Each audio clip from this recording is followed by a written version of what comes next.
one other thing we're going to do today is I'm going to show you how to insert a really nice looking table in a Google Doc. So let me zoom my page in so that you can see what I'm doing a bit more. And I'm going to go up here to insert a table. And I will just make kind of a basic, I will just make a sort of a more basic table. Okay. And then you really have to think about, what do I want to have in my table? And sometimes it might help you if you sketch your table out on paper before you actually create it online. But if I've got, let's say, an X coordinate and a Y coordinate, and I'd like to put some numbers in here. Okay, so that's quite basic. If you want it to look nice, what I usually like to do is I like to center it, to make it look really organized. And you just do that by moving the sides around.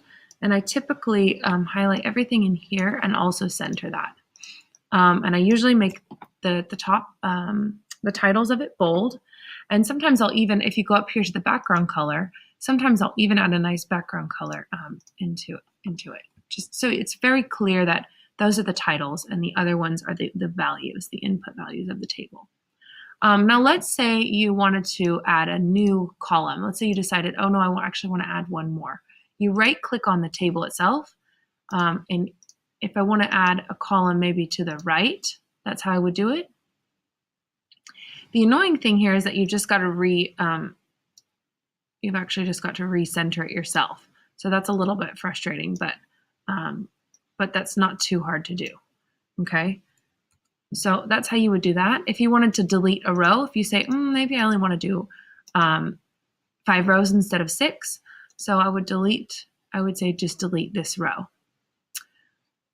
If you mess something up in your table and you're like, oh no, my table's wrong, you can always delete a row or delete a column. And you can actually click this to just delete the whole table and start over too.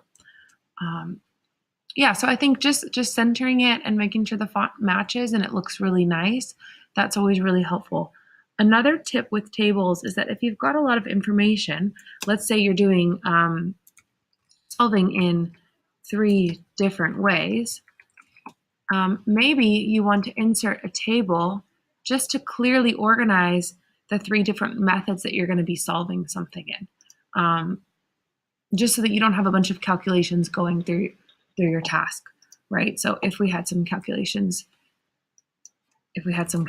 here, these were calculations, right? And then you've got different ones. It looks a little bit nicer if you put the calculations in a table, and it keeps it a little bit more organized.